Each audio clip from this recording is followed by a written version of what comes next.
बुंदेलखंड की धरती पर जब डाकू बने रक्षक। साल था 1857।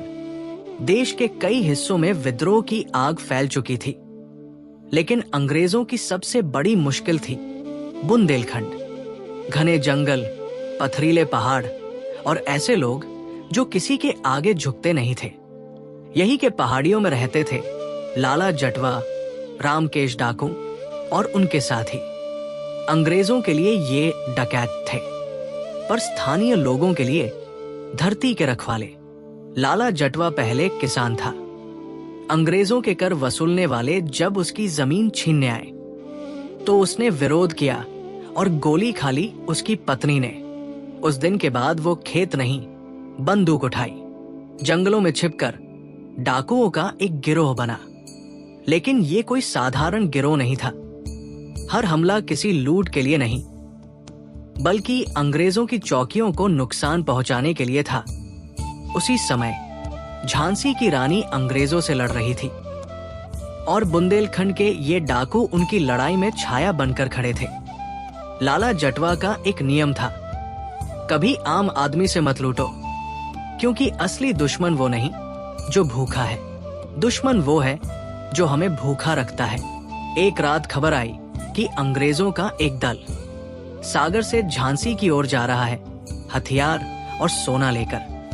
लाला ने कहा, आज डाकू नहीं, हम क्रांतिकारी हैं। और फिर जंगल में उठी पहली गुप्त योजना, जिसने अंग्रेजों की नींद उड़ा दी।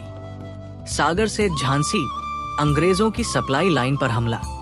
3 जुलाई 1857 की रात अंग्रेजों की फौज का एक काफिला सागर से झांसी जा रहा था। 50 सिपाही, 5 गाड़ियां और दर्जनों हथियारों के बक्से।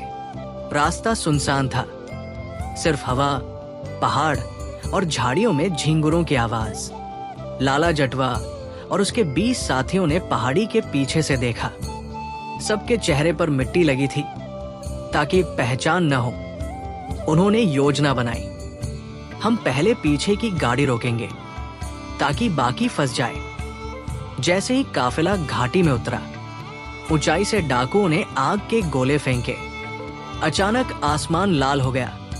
अंग्रेज सिपाही चौंक गए। Ambush, take cover. लेकिन तब तक देर हो चुकी थी। पहली गाड़ी पलट चुकी थी। अंधेरे में लाला जटवा और उसके साथी नीचे उतरे, तलवारें, बंदूकें और बांस की बर्छियां लिए। हर तरफ गोलीबारी की आवाजें, पर डाकुओं का फायदा था। उन्हें जंगल की हर गंध, हर पत्थर की पहचान थी। एक एक करके अंग्रेज सिपाही गिरने लगे। लाला ने खुद घोड़े पर बैठे कैप्टन को गिराया और उसकी तलवार उठाकर बोला, अब ये तलवार अंग्रेज नहीं, भारत के लिए उठेगी। सिर्फ आधे घंटे में काफिला तबाह हो गया। डाकुओं ने हथियार, सोना और राशन अपने कब्जे में लिया, पर किसी को मारा नहीं जो हथियार डाल चुका था। सुबह जब अंग्रेजों की मदद आई, उन्हें सिर्फ जली हुई गाड़ियां और एक पर्ची मिली।